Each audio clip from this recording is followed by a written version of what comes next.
Good afternoon, everyone, and welcome to the Ford Foundation. I have the great privilege of serving as president of the Ford Foundation, and on this occasion, I am especially excited and privileged to have here on this platform two legends. I would not say they are national treasures, they are global treasures. Women who have transformed the world. And this occasion was made possible by our dear friend Devaki, who decided that as soon as she could travel, she was ready to traverse the globe as she has done on so many occasions in years past. And so, thus began the opportunity to plan for this wonderful gathering. And because Gloria is her dear, dear friend here in New York. And in fact, it was Gloria who introduced me to Devaki.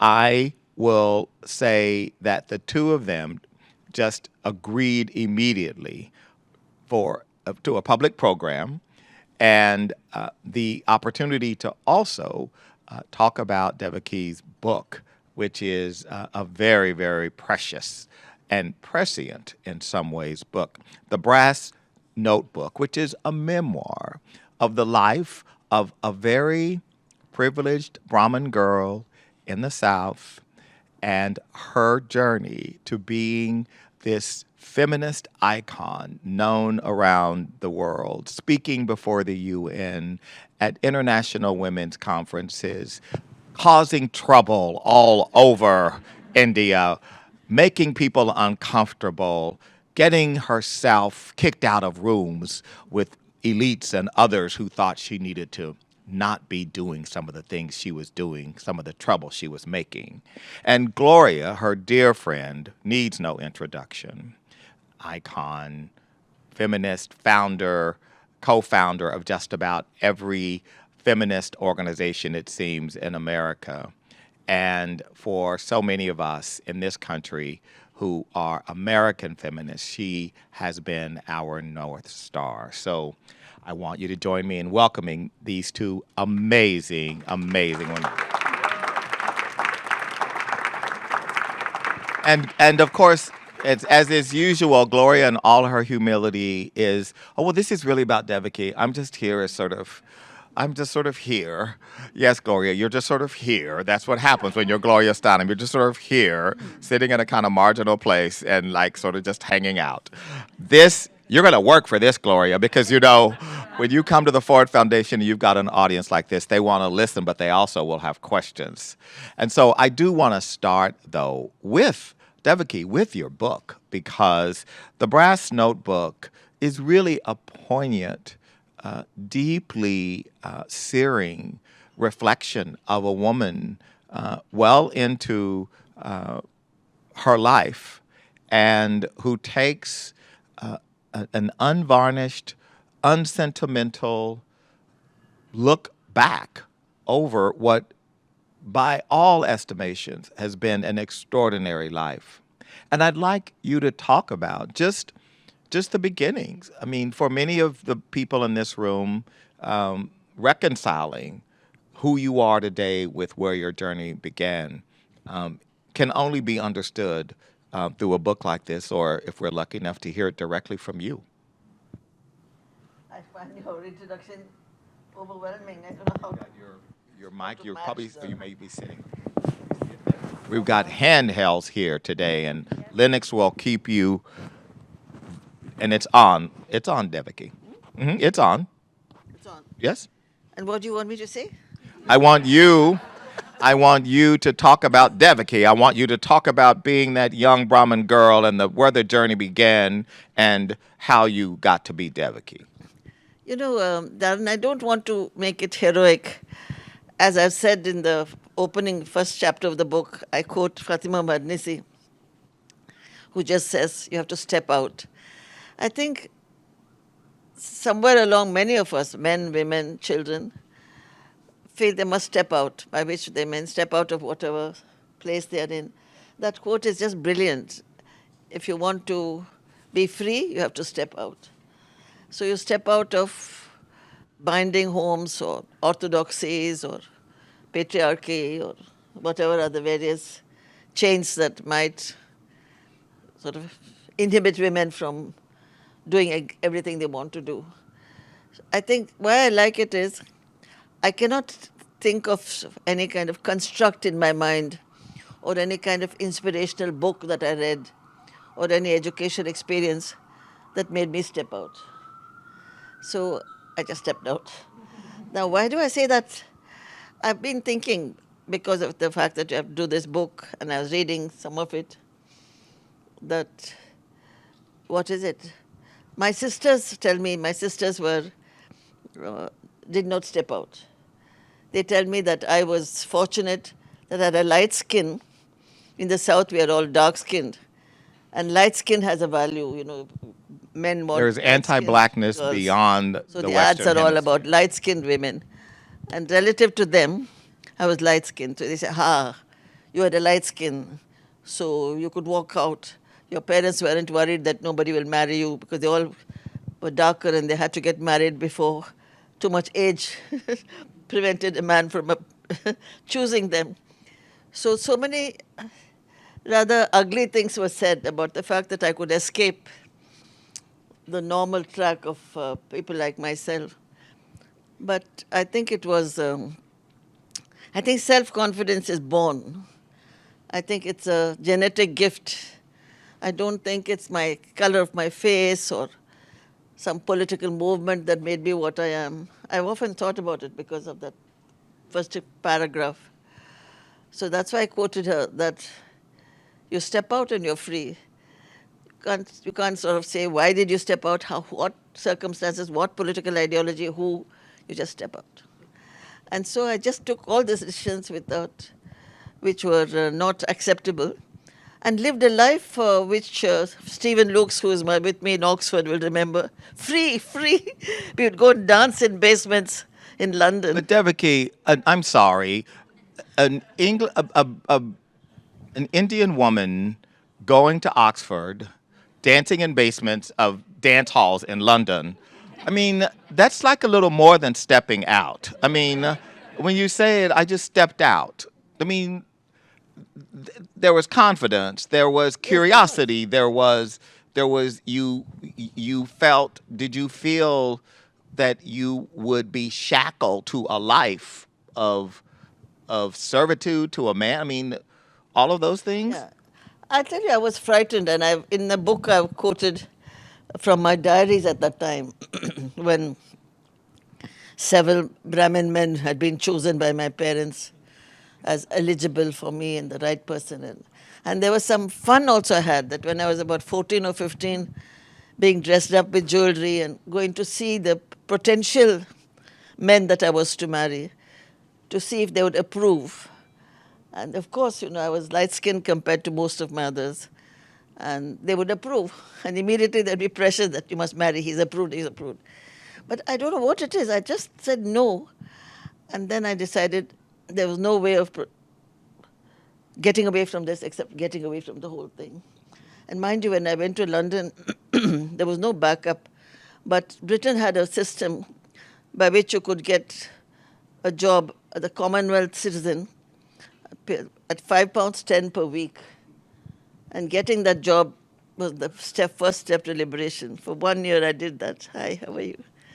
So it's step by step, and it just happens if you struggle, I feel. I don't think I have a big message to other women who are born or brought up in imprisonment. That's why I like Fatima Marnisi, because she also had a very constricted family background. That's why she said, you step out, you're free.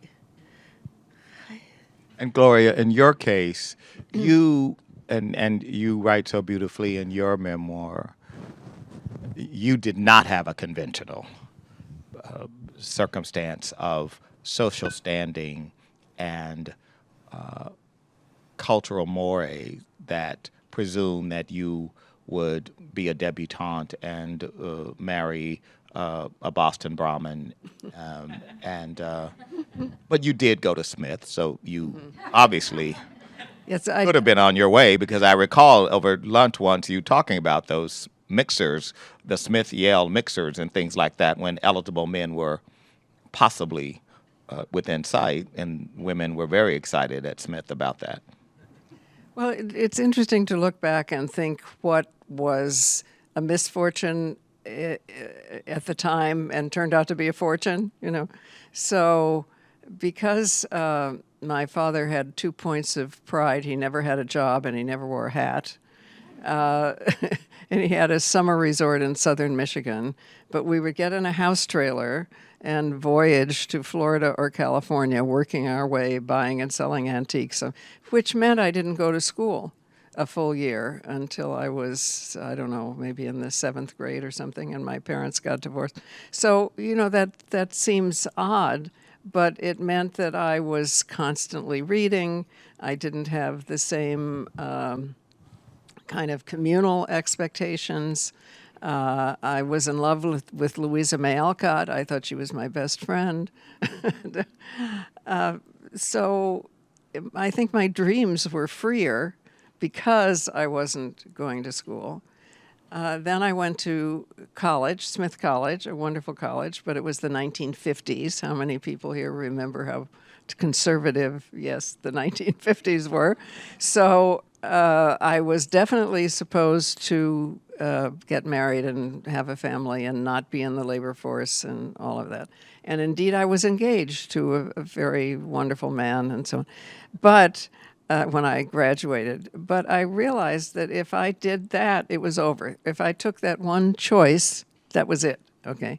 So meanwhile, because my mother and both my grandmothers were theosophists, I had grown up reading about India. And I had kind of fallen in love with India. And there was a scholarship, Chester Bowles. Remember Chester Bowles? Anybody? Anyway, he had left a scholarship of $800. I mean, this was not a big to if somebody wanted to go briefly to India. So I took that. I sat in the Pan Am. Remember Pan Am Airlines? Do they still? I sat in the Pan Am office so long that they finally gave me a free ticket to get rid of me. And I escaped engagement and marriage by going to India. I hadn't a clue. I hadn't a plan.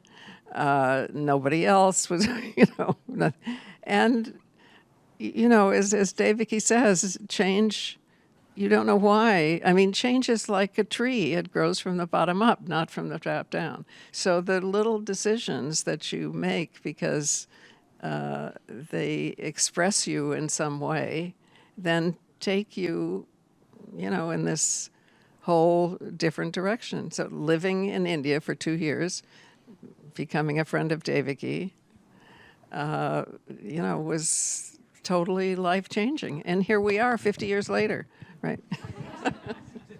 David Key, do talk about that. Yeah, I just want to expose Gloria to all of you. I mean, she's such an icon here. You must be thinking, what's...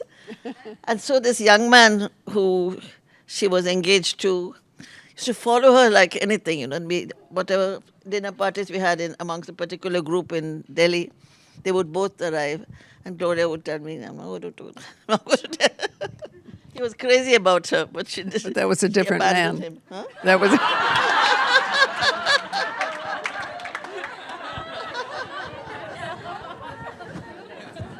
That was not the nice just boy from telling you. Yale. That was a different man, Devaki.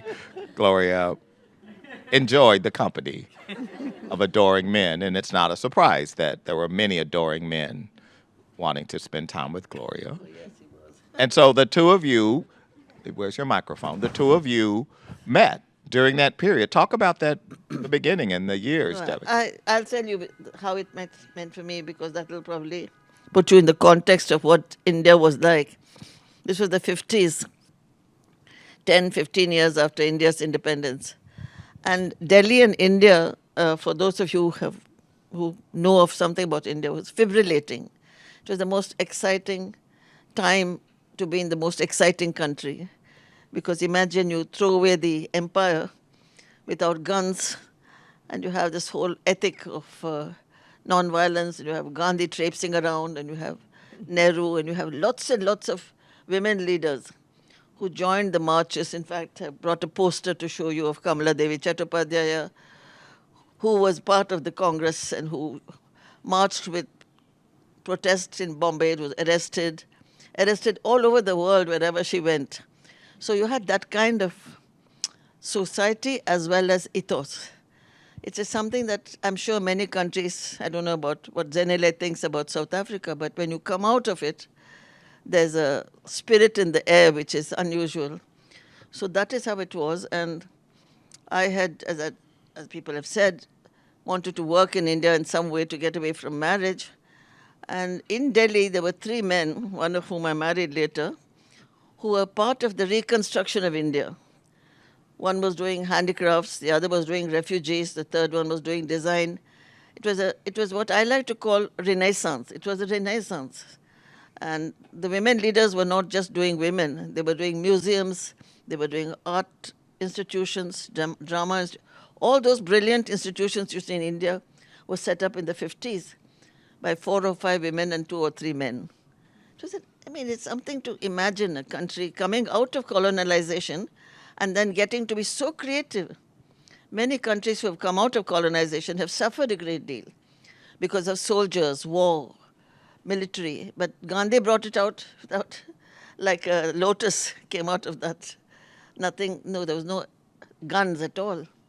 So there's so much lessons to learn from that particular thing that happened in India, and we were the beneficiaries. So there was this, lot of young men had joined what is called in India Reconstruction of India. Handicrafts, handloom, khadi, and Gloria was visiting as a Fulbright scholar, and many people who would guide her, like Bert Hoselitz, who was a professor in Chicago, had told her, meet these 3 young men. They are the kind of people who are active in India, all 30s, 40s-year-old. And so these young men, one of them I was getting slowly in love with. So I was also there. That is Gopal's father. And I met Gloria in their house. And we were both young, unmarried, as I'm repeating. So immediately we decided to do many things together. So we played. You must tell him about playing Holi and on the roofs of Chandni Chowk. Do you know what Holi is? Yes, okay. So it's a great celebration of release and freedom and so on. It's symbolic. It's wonderful. So we did that. There was an American there whose living room had become the kind of place of new ideas and talking and so on. And let's see, I decided, this will show you, chutzpah may not be a Indian word, but you know in New York what chutzpah. Okay, so I decided that I wanted to write about the rise of Gandhi in some way that would make it parallel to what was beginning here with the civil rights movement, what later would become the anti-Vietnam War movement, all the things that were happening here. So I went to see Kamala Devi Chattopadhyaya in my search about writing about Gandhi, and she rocked on her porch drinking tea, and when I finished, she said, "Well, my dear, we taught him everything he knew." She was talking about the huge women's movement, which was marching to the sea and illegally making or collecting salt because there was a salt tax. This was rebellion. They weren't supposed to do this. We're doing all kinds of amazing up from, unexpected places. And I had never, ever, ever seen that before. And indeed, it's what gave me faith, that women were revolutionaries too. And so both of you really were early in the modern feminist movement. Well, I don't know whether you can use the feminist word yet, but we certainly were, if you want to define feminism as women who want to be free, yes. Yes. We were freeing ourselves and we were free. And committing yourselves to helping other women who wanted to be free. and that journey in parallel was underway. And this was the beginning. And I'd like for both of you, as you now go, as you go back and you think about the evolution of the women's movement and modern feminism, backlash, all the things that you've seen, could you talk about what was alike and what was different in the movements, the U.S. and India? Well, India was before us. I mean, I don't remember in the late 50s that there really was a women's movement yet. And that came, in my experience anyway, from women who were part of the anti-Vietnam War movement and also part of the civil rights movement, who found even within those great, admirable movements that they weren't equal.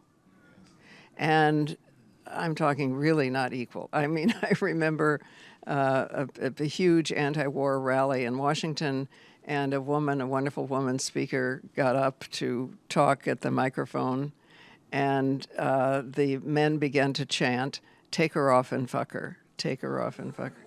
I mean, you can't make this up, okay? Right. So there were reasons why we realized that, wait a minute, there needs to be a diverse, multiracial women's movement too. Then also, in addition to that, there were all the issues of bodily freedom, because, were you able to decide when and whether to have children? I had an abortion in London when it was completely illegal in the 50s. The doctor, the wonderful doctor, said to me, "You must just promise me two things. You will never tell anyone my name, and you will do what you want to do with your life." Right? I later dedicated a book to him because after he was dead, and it was okay to say his name. Right. So that was the atmosphere of the time, and in India, it was the movement itself for independence, which was so huge, and South Africa had not happened yet. I mean, it was it was the hope of the world in many ways, and women were part of it. So I hope we see this more now. I hope that the web and travel and has allowed us to see that ideas and energy and friendship and are global, that they're not confined by national boundaries. And what characterized the movement in India from your perspective, Devaki? Somehow I feel that, and if the other women here from the continents of Africa and Latin America, they could vouch for what I said or reject it. I think where colonial countries, when they came out of colonization, women participated enormously in that struggle. And that brought them into what is called political visibility. And that's a very significant thing that happened in India. So women were out there struggling. I brought pictures to show you women marching in Bombay, all during the fight against the British. So once you get them visible and politically active, then they remain politically active and visible. So India was very fortunate that it had that experience. And I think part of it, though many people will say all of it, came with Gandhi. I think Gandhi insisted that women join his public demonstrations and protests. My mother-in-law, for example, comes from a very orthodox Jain family, head covered. She participated, she removed it, and she went with a flag to protest against a shop in her neighborhood which was selling British goods. It was called, it was called Boycott British Goods. And she got arrested, and she was in Lahore. She lost her eye. But that's how many, many hundreds of women from very what we call parda, that is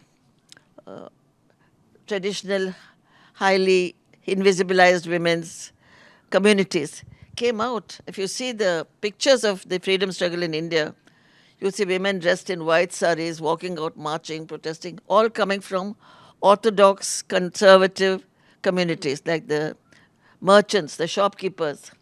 They were some of the biggest supporters of Gandhi. There's a whole book about that. Why was it that shopkeepers and merchants were such an important tribe for Gandhi, both the men and the women? They had an opportunity to, their families could survive. My father in law, who was a freedom fighter who was in the jail for 20 years with chains around his feet, he said that the shopkeepers' families went into the struggle because there was always someone else in the shop to run the shop. But if you were the salaried person, then you were bereft. It was such an interesting logic which I had never thought about, that shopkeepers and traders could let one child go into this dangerous zone where the others kept their livelihood going. So why do I digress like that? I think there was something about the Indian freedom struggle which I feel had a flavor which was brought by Gandhi's attempt to keep it non-violent. Because I have been in Africa, I've been in Latin America, all over the places where there's also been freedom struggles. But that whole business of keeping it non-violent, treating it also to economic empowerment, I think made a difference between the Indian freedom struggle, and that others might say whether if you think that's right or not, but that's And what I also, think. while you're saying that, I mean, Gandhi talked about modeling his life and his behavior on the poorest of the poor, and the poorest of the poor was a woman. Yeah. So he also elevated the image. So, as we now I don't know regret. if I answered your question properly. I got digressed. Oh, you did. You answered it superbly, and I have others for you as do the audience. But I would love, Devaki, for you to reflect on, and I know because we've talked about this, as I have with Gloria, just the difficulty of being in the current moment, and for so many of us, you and Gloria lived in a time when it was aspirational to imagine equality, and you made it happen in your countries, and your impact was felt far beyond America and India. For many of us, we have only lived during a time of social progress, and and it has been a quite linear, incremental, accretive experience. Every advance was accreted by another advance, and it might slow down, it might go sideways, but we've never lived at a time when it was possible to imagine that progress wouldn't just be inevitable.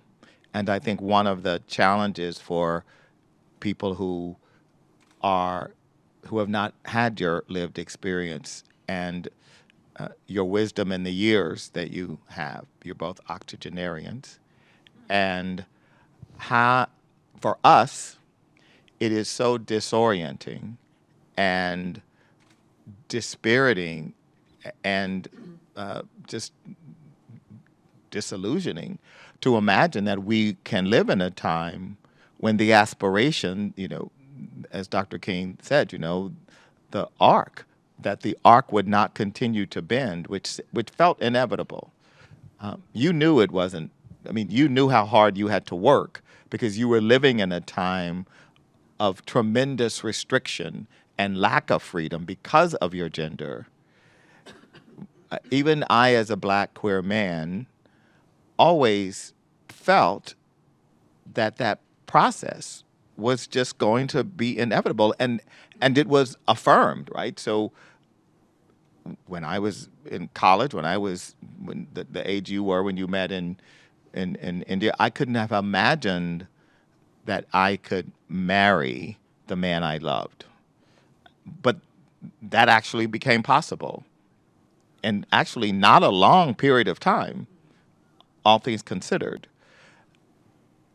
And so now we are living in a different moment when the reality that which feels quite dystopian is that we may actually be reversing progress. That obviously what portends from the Supreme Court in the United States is top of mind. But just talk about that and how you think about that.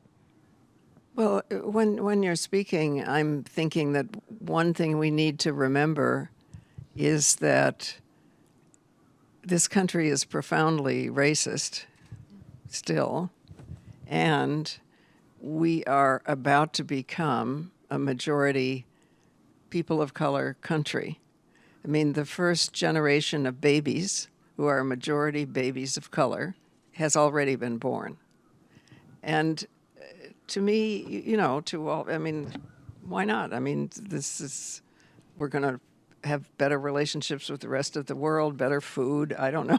But that's only generated a burgeoning replacement theory. Yeah, but that's my point. I mean, the feeling of fear of the fact, and they know very well, that this is where we are, is very, very, very strong, and that is the Trumpian 20% or third or something of the country that wants to go backward in every possible way. So it is not it is hurtful, but it's not surprising, and it just means we just have to keep going. I mean, we have to keep explaining that if we women and men don't have power to make decisions about our own physical selves, we are not living in a democracy. And this happens to be more controversial for women because we have wombs, and controlling wombs has been the top of dictatorial priority ever since Hitler was elected. And the very morning after he was elected, he padlocked all the family planning clinics and declared abortion a crime against the state. I mean, so we are at another point of resistance, even though we are in the majority. I'll go back to your question and locate it in India. I think it's there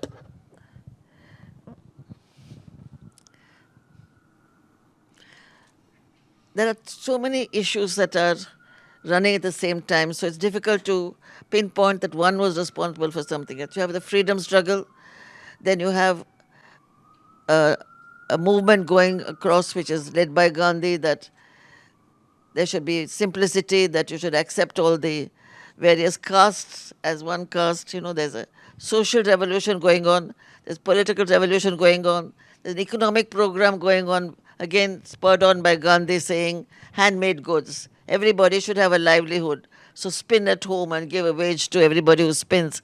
So against mills, against manufacturing goods. So many dimensions of economic, social, and political change was being put across by this man. I mean, he's a miracle.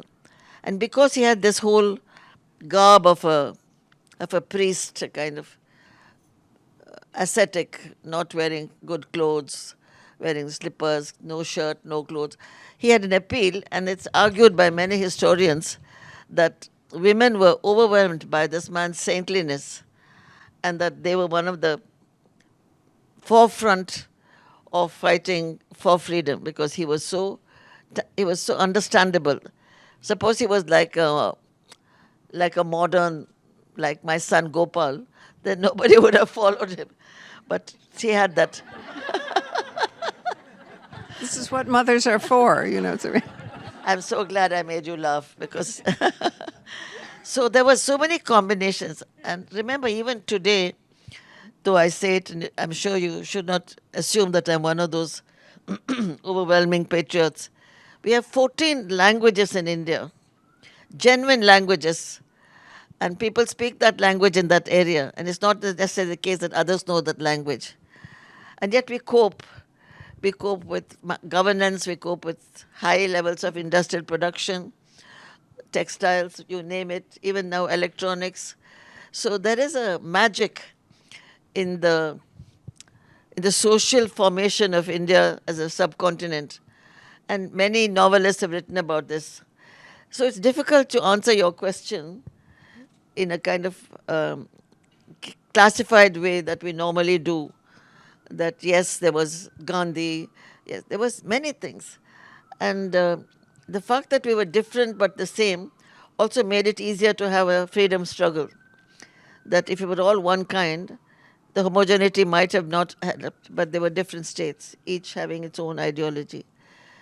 I think women played a very important role. That's one point I'll end with.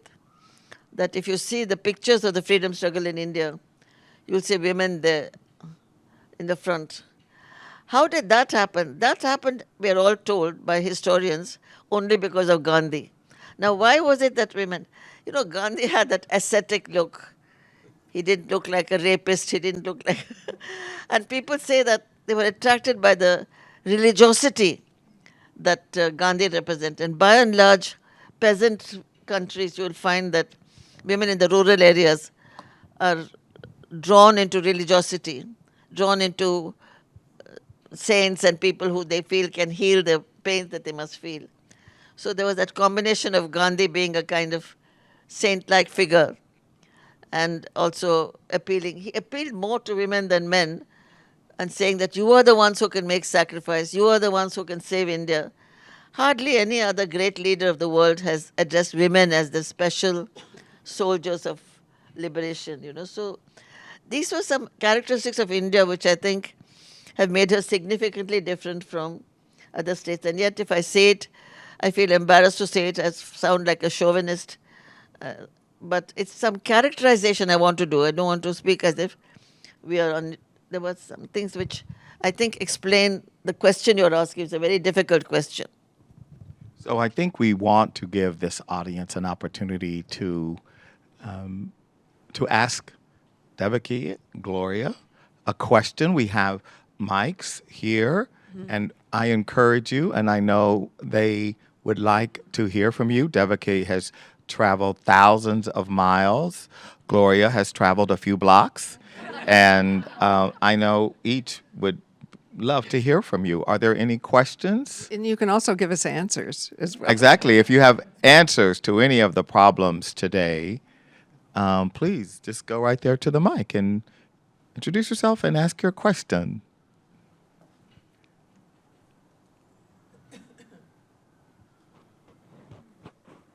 Hello. We can hear you. You can hear me? Okay. Hi, my name is Teresa. Really happy to be here and hear all that you have said. And Gloria, I am the head of an organization called TCG, and we published Gloria A Life. Very excited about that play. I just wanted to say that because we're talking so much about gender and also referencing what's happening Supreme Court and what could happen around women's right to control her own body and choices, that there are other really significant gender concerns in our country right now around people's right to choose their own gender identity and expression, and what's happening at the state level around especially restricting the rights of trans youth. And so this isn't so much a question, it's a question about like, how do we think about gender more expansively and advocate for people who, especially in this country, but around the world, are being constantly, very forcefully harmed by an absence of understanding and care for people who have a variety of gender identities and expressions.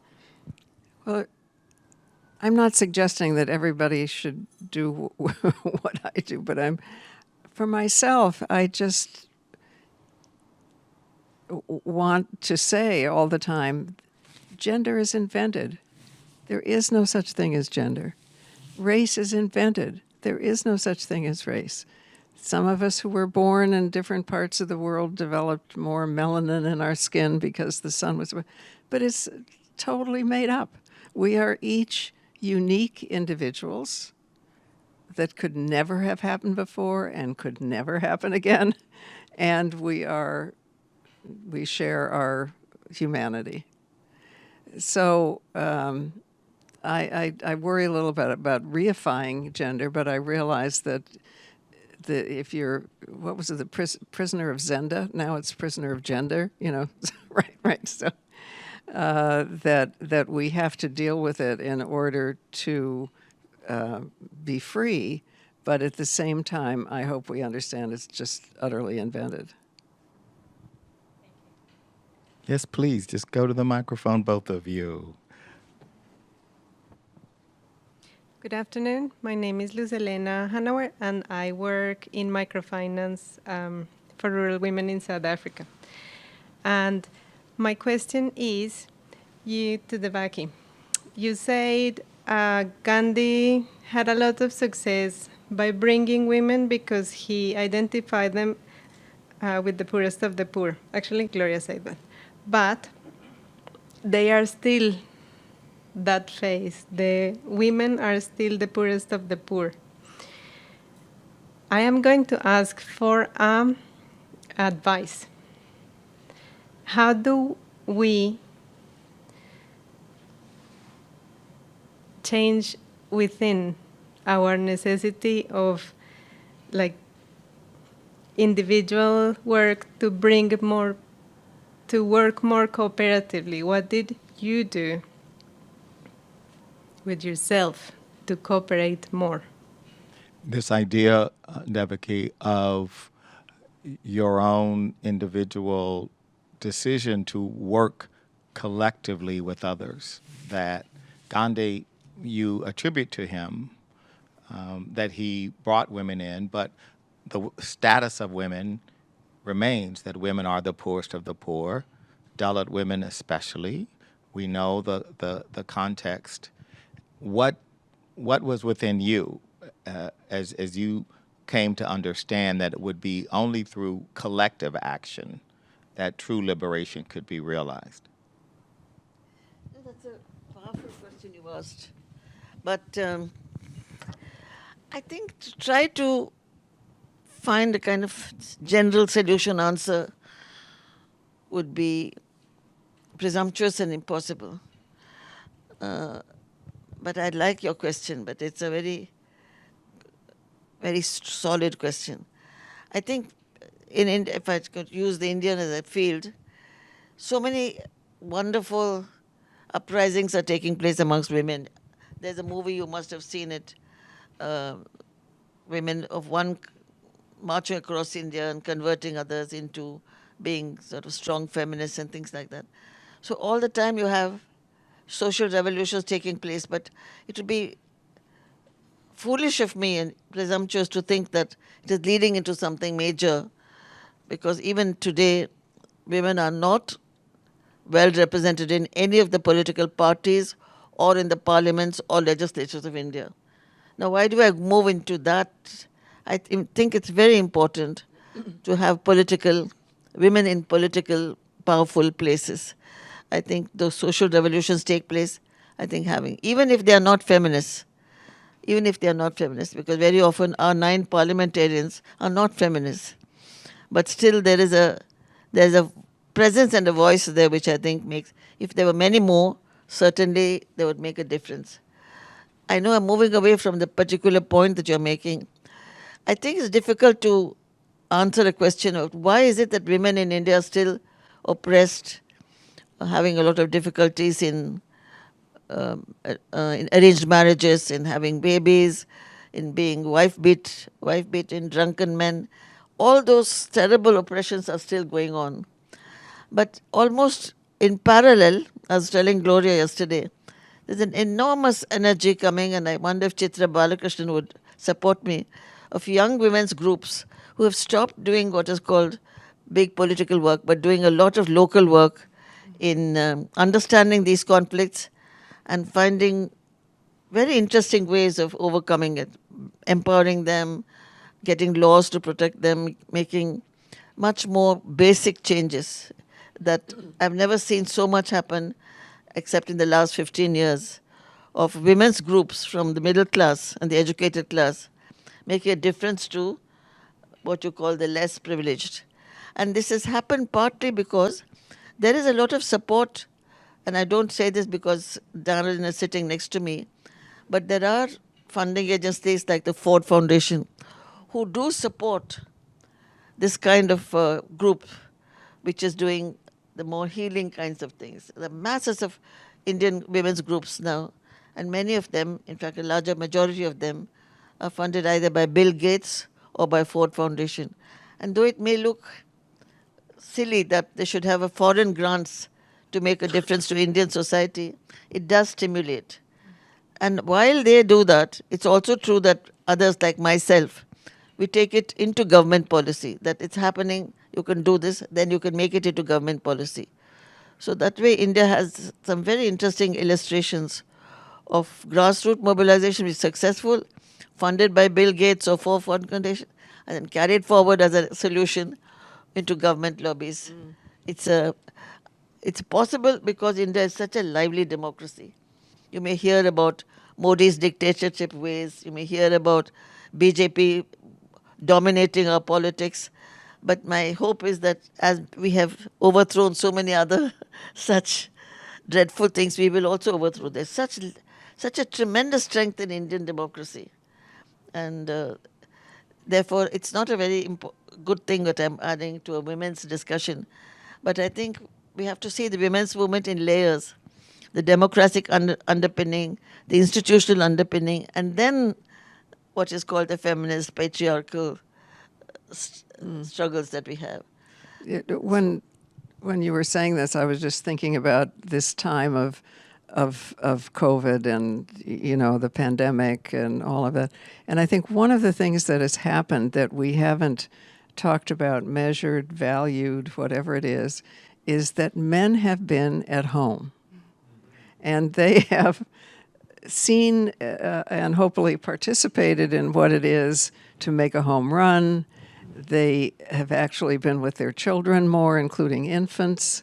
Because the other end of this is not just women doing what men do, but men doing what women do. Yeah. And I was kind of electrified about this by a project that we had here years ago, in which 8th grade little boys went to a nursery and took care of babies, okay? And it so changed those little... At first, it was kind of, oh, God, it's gross, they pee, and you have to change their... But, of course, babies are interesting. And it made them feel also grown up to take... So the project became called Oh Boy Babies, because that's what they said every week when they went. And I think of that, and I think we don't know yet what has changed, because men have been at home, more likely to see and be with their kids, and what will come of that.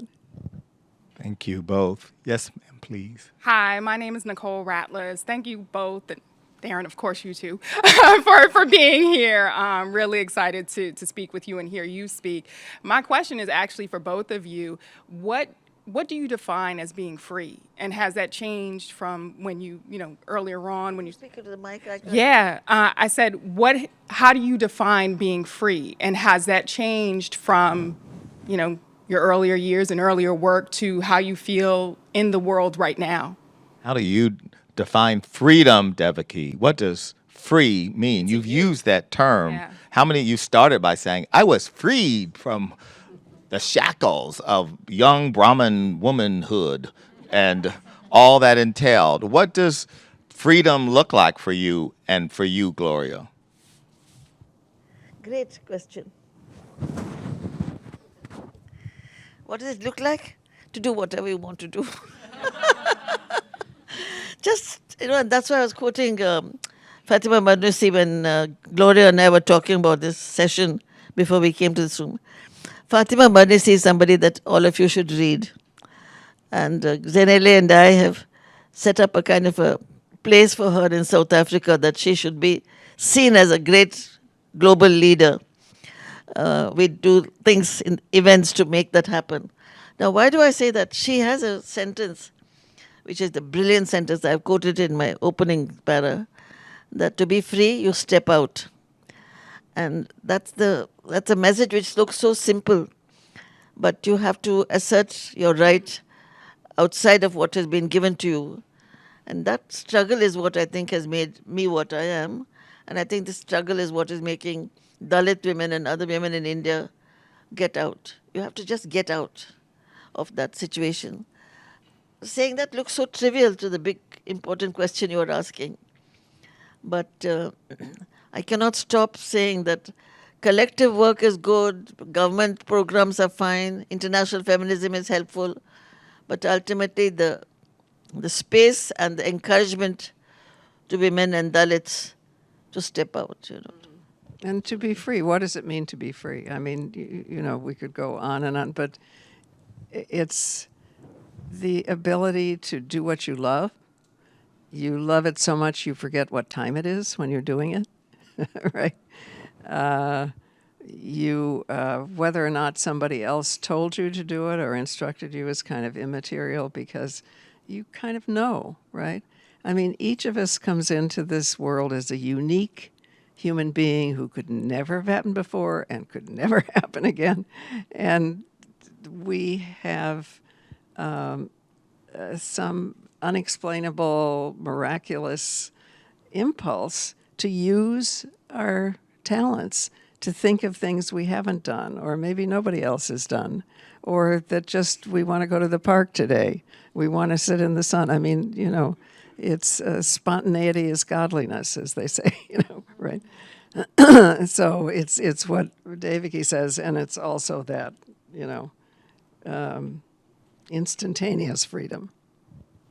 Yes, please. Hi, I'm Radhika Balakrishnan, and I have two questions, actually.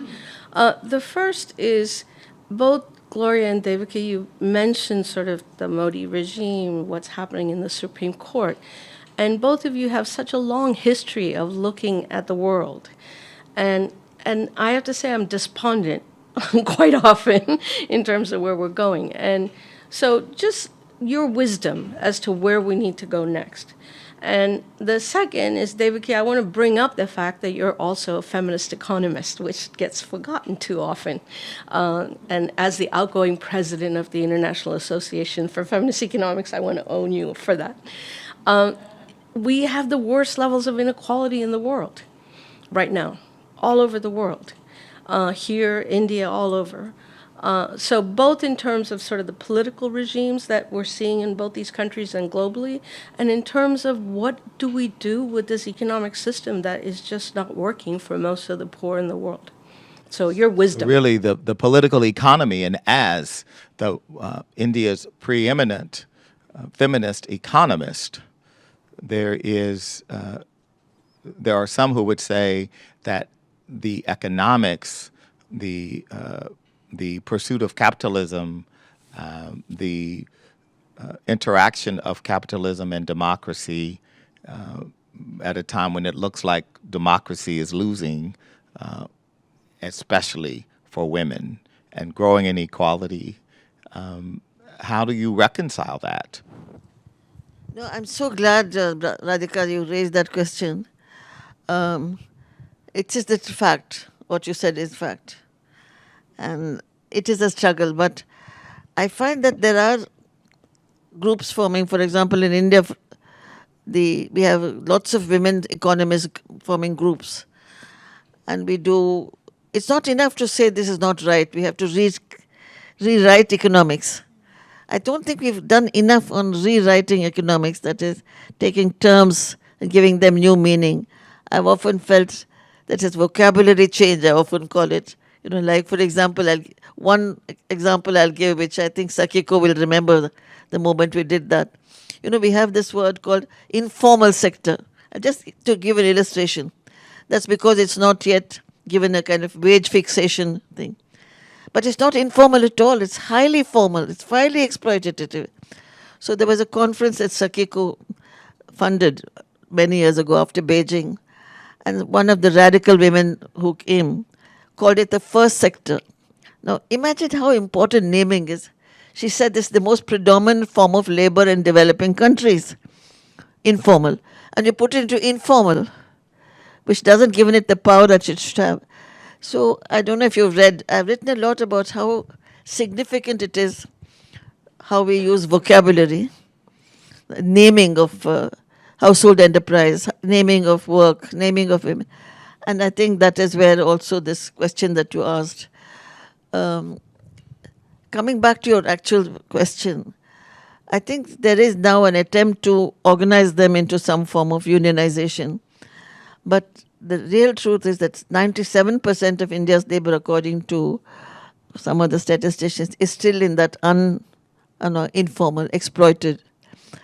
So how do you do that? I mean, the business is so successful in India, and we are really getting the best. It's supposed to be a very economically successful country, all on the backs of non-waged, non-labor labor. And the earlier year, when I was young, there was massive support for unionization. We had MPs, members of parliament, who were heads of trade unions. You find me one Indian leader now who is a trade unionist. So trade unionism as an institutional support, and I think Stephen will also support me, has died out as an institution, a working class institution. So these are some of the things that I would like to argue with all of you, that feminists, not only economists, but feminists should try to remember that some of these institutions were terribly important for economic justice. For example, a trade union. And that has now disappeared. It's become a different type of work. And yet that was the most important one for some of us. So I don't want to perorate anymore, but I hope that I've somehow addressed your question. It hurts me what I'm saying, so I'm mentioning it that way. Our last question. Thank you. What a wonderful conversation. I wanted to bring it back to the personal and back to your book, The Brass Notebook, and My Life on the Road. And to say that I'm Camille Massey, and I have the pleasure of working with law students, social justice law students at the Sorensen Center for International Peace and Justice, and working with Gloria on the 28th Amendment. Hope all of us are doing that. But my question is about the power of storytelling. And all three of you are such incredible role models. And you've chosen to take the time to tell your story. And I would love to hear how you decided to make that commitment.